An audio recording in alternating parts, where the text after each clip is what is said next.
You should be either today or tomorrow getting an envelope.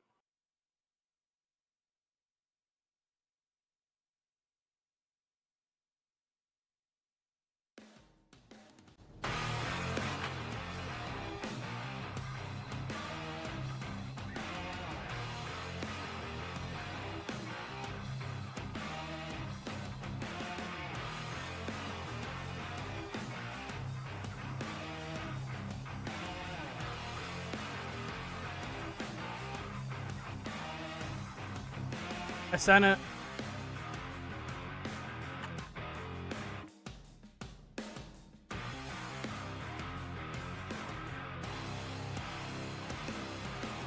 I'm gonna see if you posted.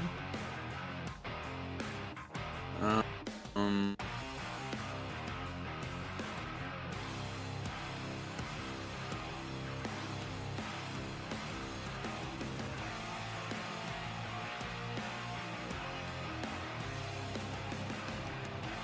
Done.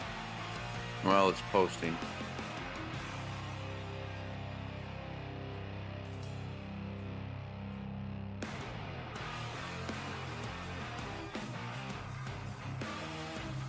It says posted. I see it. It's there.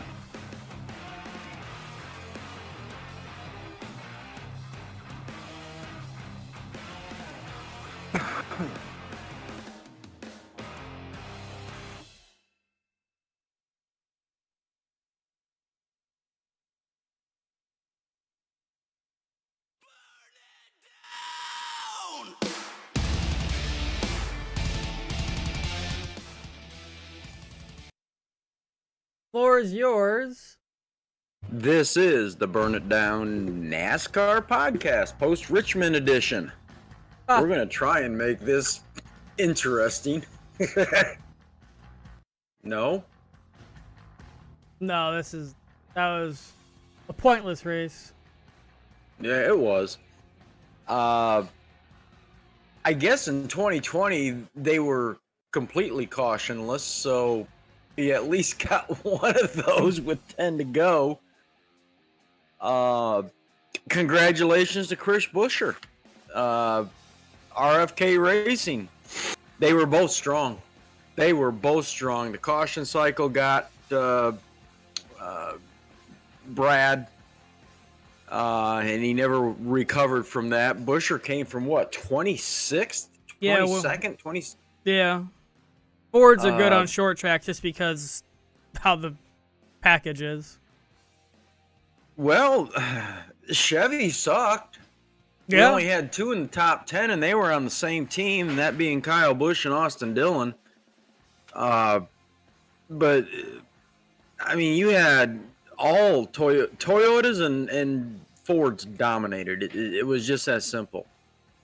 Again, you had Buescher that won the race. Hamlin was second. Kyle Busch in a Chevy was third. Logano fourth. Preece was his best finish ever for Stewart-Haas Racing. Yeah, I seen he's doing well. Like I said, Ford's really good on this package. They're going to be real mad when they change it.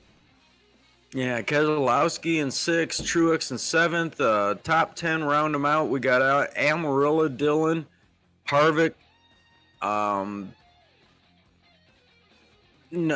Notables, Hendrick Motorsports sucked. It's that simple. But even with that, Chase Elliott's slowly creeping. He was 13th. We'll get into a little more on him. I got some thoughts there. Bowman was 18th. Larson was 19th. Byron was 21st.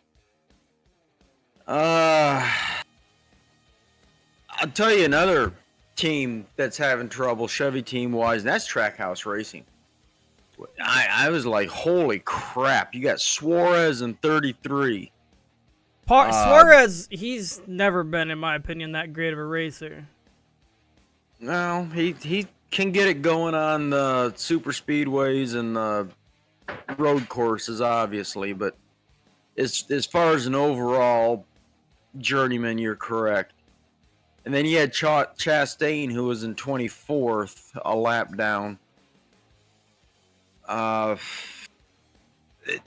it's hard to try and make this race exciting. It just wasn't. It was one of the most boring races I think we've seen this year. Oh yeah, it was bad. I just don't know what else to say about it. It was a race. It was a Sunday afternoon, and it was nice to see RFK rise up the way they did. Again, I can't. There's no real points to talk about. I mean, it is what it is. I can tell you right now, when I was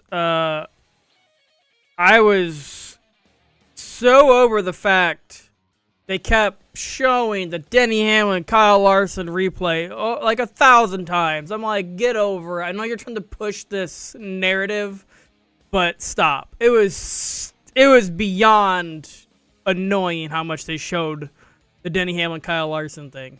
And then they touch, and then they're freaking out about it.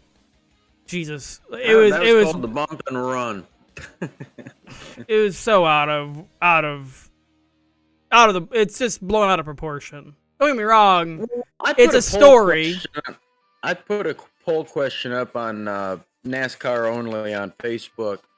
Does Denny get bow tied this weekend? Because it's a short race, and we've got 4. Well, I shouldn't say it that way, because there's a couple of races here where people can get even with him. But does he get bow tied this weekend at Richmond, or do they wait for the playoffs to take him out? And the poll was almost 97-3 that they're going to wait for which is smart. You wait for the playoffs and take him out, make sure he doesn't win again. I'm over Hamlin. I really am. To this day, or to Sunday, he was still saying, "I never touched him." Yeah, ain't bullshit. You hit him hard. And Kyle Larson, I think he summed it up the best. Of all the analysis I saw, all the things I read, his one statement kind of put it in a nutshell for me. He said, "I don't think I've ever had to apologize to him for anything." Yeah. You know, it's like, whatever. All right. Standings wise, we all know Byron's got 4 wins. Truex has got 3, but he's in the lead in points, being Truex. And then you got through actually 14th, you've got Hamlin, Busch, Larson, Chastain, Bell, Blaney, Logano, Reddick, Buescher, and Stenhouse. They all have wins. And then the 4 above the cut line without the wins are Harvick, who's actually in 6th place just on points. Keselowski, who's in 11th place just on points. Bubba and McDowell. And I'm doing it this way because it's going to be a point of conversation here in just a minute. Below the cut line is Gibbs, Allmendinger, Suarez, Elliott, and Bowman.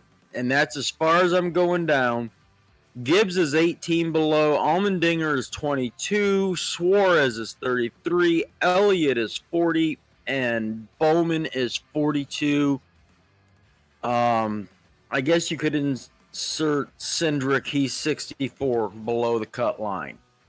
And that's where your standings are and your playoff standings are.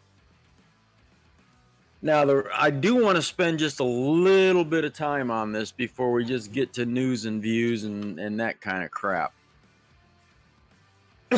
We got 4 races left. Michigan next week, then Indy, road course, Watkins Glen, and then we finish the final season at Daytona. There are 4 drivers in the top 16 that have not won a race yet. So theoretically, we could throw the points all away if we get 4 different winners over the next 4 weeks. Yeah. And have nothing but winners in. Those being above the cut line, Harvick, Keselowski, Wallace, and McDowell. Now, what I want to concentrate on here for just a minute is below the cut line. You've got Gibbs, Allmendinger, Suarez, Elliott, Bowman, Cindric, Almirola, Priest, Jones, and Austin Dillon. Outside of Ty Gibbs, what do all of them people have in common? They've all have won before. They have won a race last year. Well, Chase Briscoe, 31st. He won last year. Did I not mention him? No, I don't think so. I don't have him on here. For some reason it cut off on the printing. Chase Briscoe's 31st, but yeah. You're right, there he is. All right. So that's my point. We got 4 races. We've got all these guys that won a race in this car last year. I can seriously, and I hate to say this, I don't think Harvick's going to be in the playoffs. I don't think Bubba Wallace is going to be in the playoffs.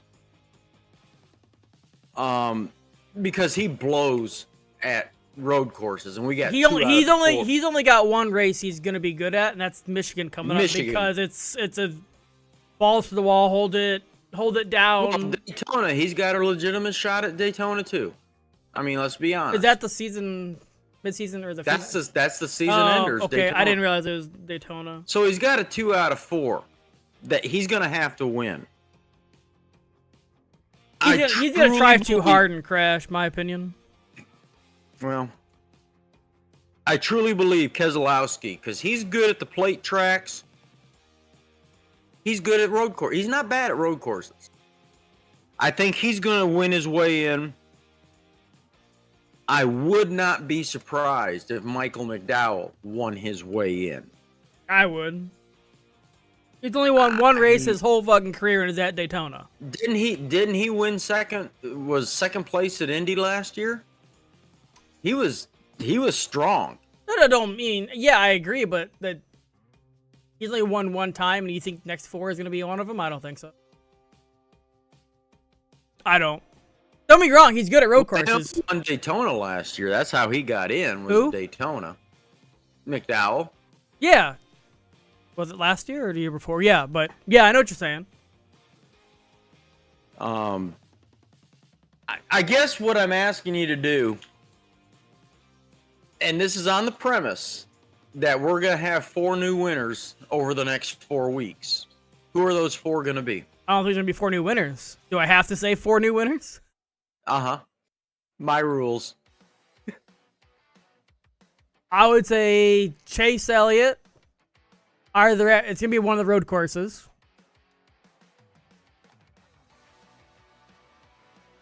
Allmendinger won 2 years ago. Was it last year at the Brickyard? Don't say Brickyard, sorry. That was one thing. Indy, so. Maybe next year. He won 2 years ago at the inaugural, but I don't want to say Allmendinger, but he has a chance. Man, who's going to win at Michigan? And it has to be anybody who hasn't won. Correct. Man.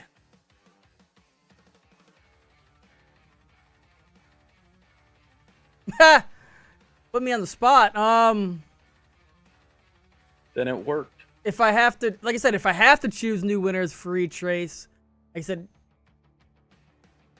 I would say honestly Harvick for Michigan, just because he's on a roll, he's good. It's balls to the wall, but I just don't know if that car can do it. But if I had to choose, Harvick for Michigan. One of the road courses, Elliott. The other road course, I would say Bowman, just because I know he can do it. And then Daytona, I'm gonna say,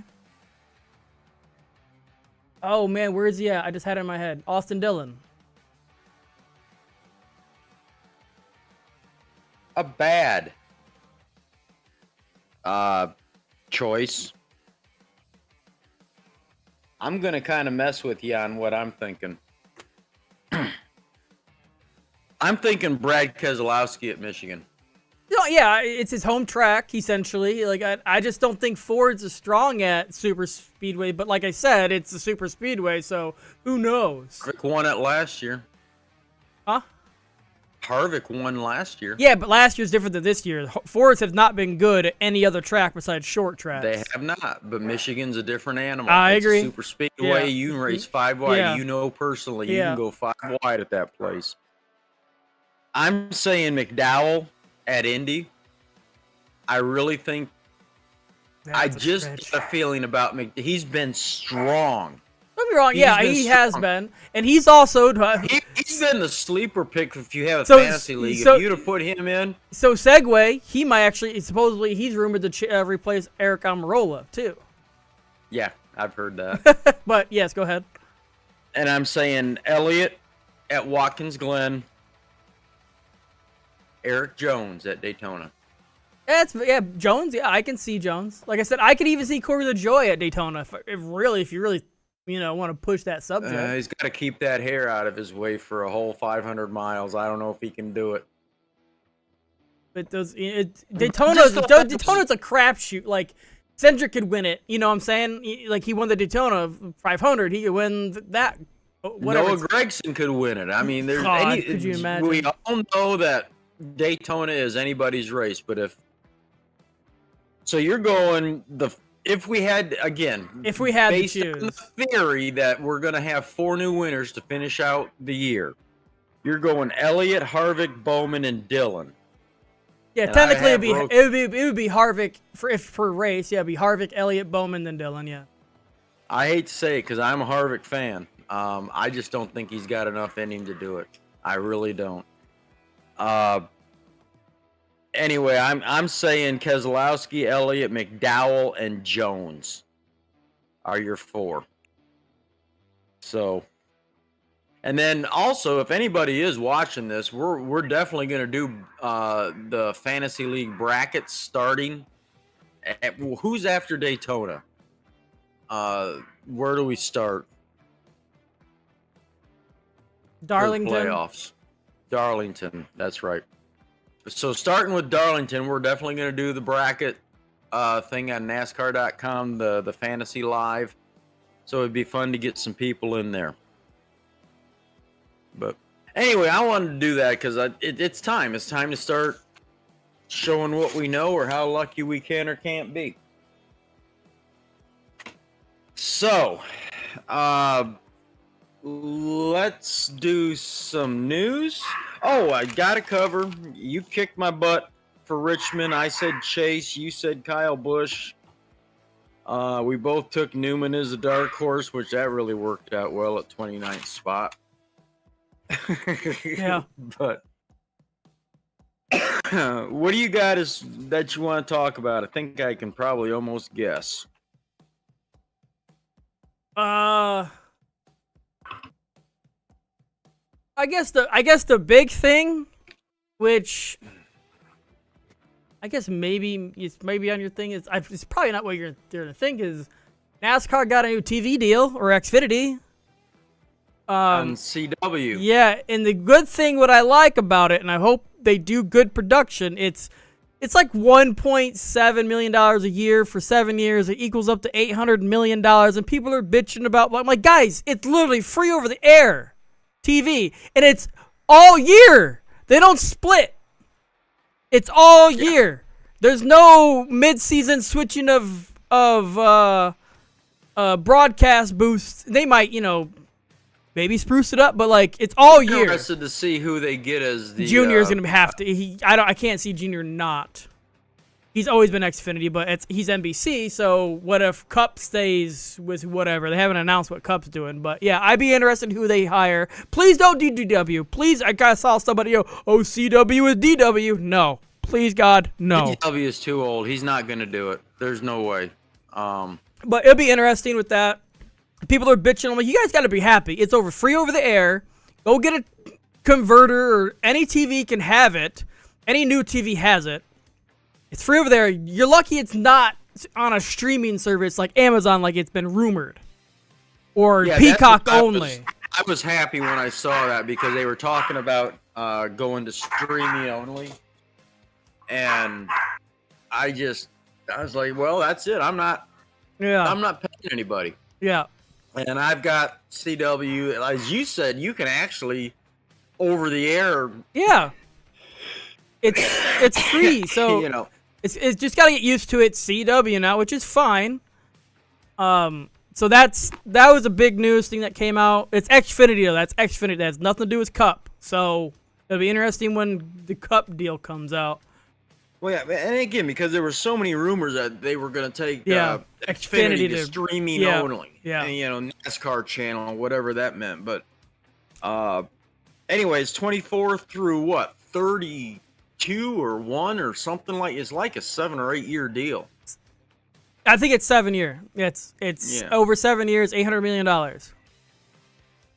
Over 7 years. I was happy to see. I mean, I enjoy watching a Xfinity race on a Saturday afternoon. I really do. Yeah. They need to go back to what it used to be. I know NASCAR is trying to save money by compressing the schedules and stuff, but Truck should be Friday, Busch Xfinity be Saturday, Cup Sunday, and ARCA it be Fridays or Thursdays. They need to get back to that. They do. I'm tired of. Well, I mean, if I had it my way and I had the magic wand scepter, we go back to 2-day qualifying for Cup. Yeah. Qualify the top 20 and on Friday and the rest of them on Saturday. To me, I know what you're saying. They're wanting to, cut expenses for the team. But they're also not allowing them to adjust them, which, again, there's probably not much to adjust, so I get that too. But there's no practice. Wait, you get half 30 hour minutes max? These guys used to, I mean, again, I know you remember hours and hours.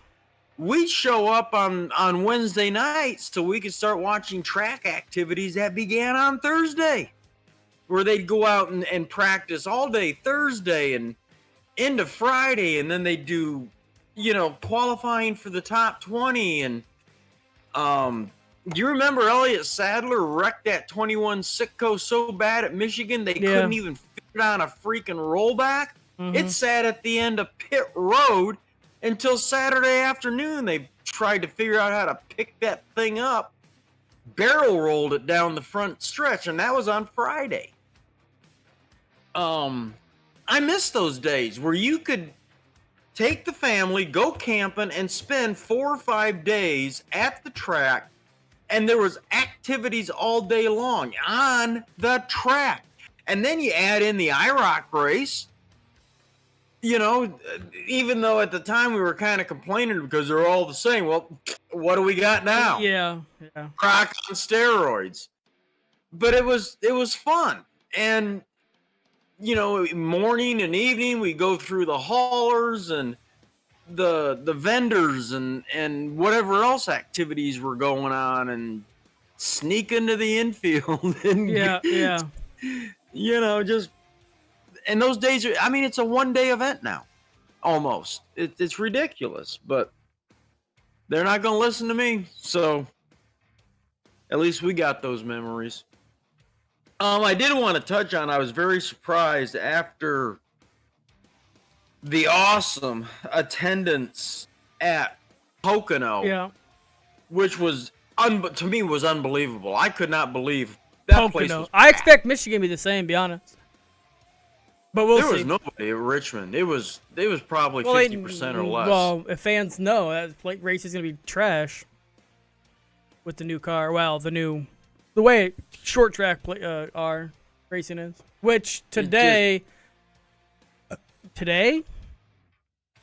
NASCAR showed the new front bumper, what it looks like, and from their testing at Richmond, and they got a lot of positive feedback from drivers. Yeah, they did that yesterday, Monday. And then it's, I guess the best way to put it, the new bumper looks like this. The old bumper looks like this, and just think of, they cut out the center here so air doesn't get trapped and it goes through, and they put a lip like here, so the air, I don't know, the aerodynamics when the air hits it when it's behind a car releases, and it creates less downforce and allows, a car to come up and pass. So, put it on the cars. We got Bristol coming up. Do it. You done the testing. Put it on the cars. I just wish they'd let a Mustang be a Mustang, a Camaro be a Camaro, and... I agree, but if they're going to test this and say, well, we're waiting until 2024, no, put it on. How many changes have you done this year already to the car? Do this. Yeah. From safety things with Kyle Well, Larson think about it. They incident changed the 1.5 mile package already this year. From how it was shit, and they adjusted it, and it made it really good. Now, okay, you're doing the same thing. You already tested it at Richmond. You're getting positive results. I know Bristol's in... It's later this month. Well, isn't Darlington short? Yeah, so you got Darlington first, to be honest. Darlington's a month away. So you have a month to make 40 of those front bumpers. You got time. One a day, two a day. I'm assuming you can do that. And then you got Bristol after that. You should ought to be able. And then Martinsville. And then I think Phoenix is 1.5 miles, but you got 3 short Yeah, stats. but that's the final. Well, you got Homestead. You got Homestead, Martinsville, Bristol, and Darlington. You got 4 short tracks upcoming out of the next 14 races. Homestead's not necessarily a short track, though. Yeah. They don't say how long it is. Homestead's in Florida. That's Yeah. Miami. Yeah. That's more of a mile and a half. And it's flat.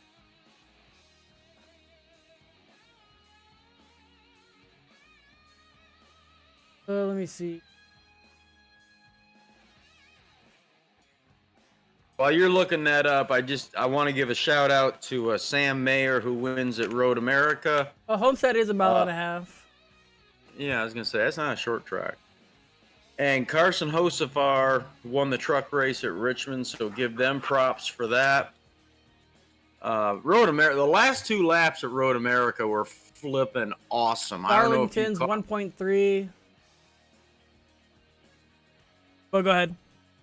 I'm just saying the last 2 laps at Road America in the Xfinity race was freaking edge of the seat. It was unbelievable. I wasn't watching. I don't know what I was doing. It was Saturday, right? So it was hot as shit. I was in the bedroom, but yeah, it was really it was awesome. It was a great. I saw stuff happen and I saw replays, but I didn't watch the race as it was going on. I did. I've only got 2 more little things. And I gotta be honest here. I have not watched one SRX race yet. Nope. I do pay attention, but I guess there was some bad stuff happened the last. Yeah, I heard Ken Schrader and Paul Tracy. I'm assuming he did suspended. Yeah. Paul Tracy. Guess who's gonna race for him at Berlin? I heard who was it? Johnny Benson. Yeah, Johnny Benson. And I've heard people say get Jerry Mayfield too. Well, I've heard that. I wouldn't mind seeing him. I've actually seen blurbs where he might, but I just thought because Berlin, Michigan, he's a Kalamazoo, I think, or Grand Rapids homeboy, so it's no big deal for him to get there. But he's racing in place of Paul Tracy at Berlin, Michigan. Berlin we've never been there, but that's a local track to us. It's right down the road from where we lived where Brian lives, but where I lived for about 20 years. So it was kind of cool to see him come out of retirement and actually do that. And then the only other thing that I've got that I feel worth talking about, that the whole world is talking about, is Shane Van Gisbergen has said that he is coming to NASCAR next year. Either it be full-time or not. Yeah, they don't know whether it's going to be full-time or not. I'm going to go way out on a limb here. It's going to be full-time. It's going to be with Trackhouse, and it's going to be in the 91 car. Most likely. That's my prediction. Justin Marks isn't going to mess around and just race him as a ringer. He's going to give him a shot to go the whole 9 yards. And I promise you, especially in 2 weeks at Indy, if he does well again at Indy, like I expect him to, he will be in my garage for my fantasy league again. It'll be full time, and that man to get in again in a NASCAR Cup car for the first time in his life and win a race, and if he can do it again, there is nobody in the history of NASCAR that has won their first 2 starts. Period. End of story. Full stop. Nobody. There have been others that have gotten in a Cup car their first time and won. And I'm thinking it was either at Talladega or Daytona. But nobody has done it their first 2 times. And it's very possible Shane Van Gisbergen could do that. Bergen. But I thought that was cool. Trackhouse putting him in there and taking him to Indy.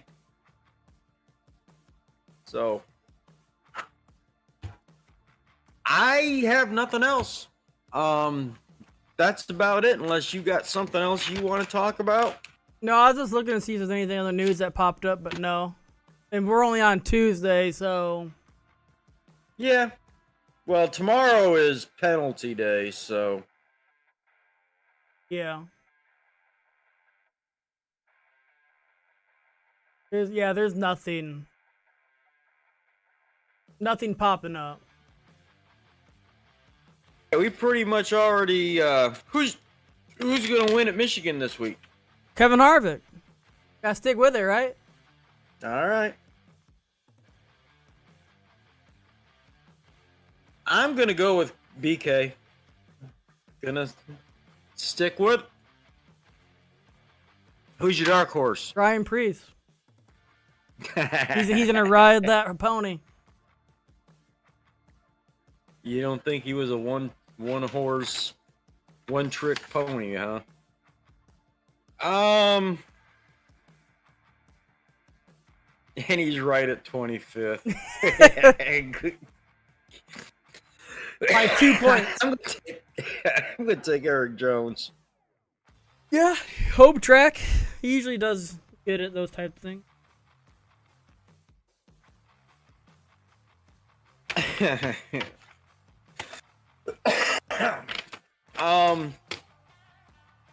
You're not going, are you? No, I mean I haven't looked.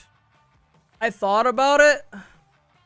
I'm pretty sure if I asked her to keep Summer that Sunday, because when's that race start? Probably like 7:00 at night. The way they have been going. I think it's like 2 or 2:30. It's 2:30, so even if the race, I don't probably expect get any done rain. about 5-ish. Put you home at 7-ish. Yeah, so I gotta pick her up at 6. So probably not. I mean, I've thought about it, but no, I'll probably stay home and watch it. I thought about the Indy too, but I don't know. I thought about both of them, but I need to save money since I spent $250 on a damn battery today, but no, I thought about it, but well, sir, unless you got anything else, let's sign this baby off and we'll do it again next week. oh yeah, that's it for me. All right, everybody. We're getting back up on, hopefully with this broadcast, maybe not till next one. We're getting back up on Spotify and all that stuff that you do, Roku and all that. The funds are in the mail. So all kinds of places you can catch us on the fly or on your desk. It's up to you. Thanks for tuning in. We'd love some participation, especially when we get to the playoffs.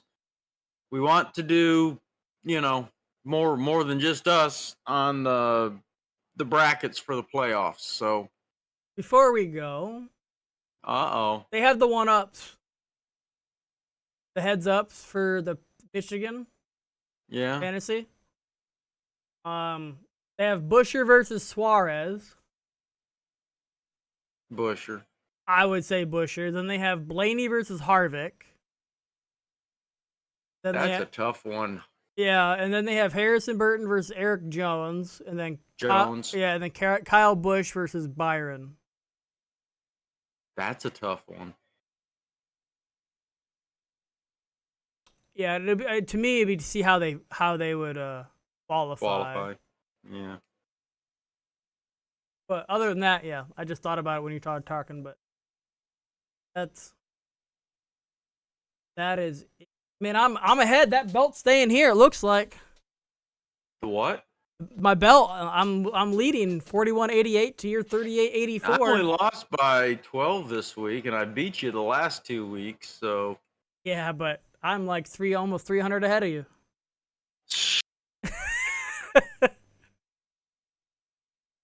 Yeah, but the 2 times I got you pretty good. So. I got screwed by one of them. If it would have finished the way it was, instead of going overtime 30,000 times. The number one place person is 4,600 points, and I have 41.88. I think I got like 34. You have 38. 38? Yeah, 38.84. Okay. I'm ranked 10,000 out of I don't know how many. You're sneaking up on it. All right, well, let's wrap this puppy up. All right. Everybody have a great week, and we'll see you after Michigan.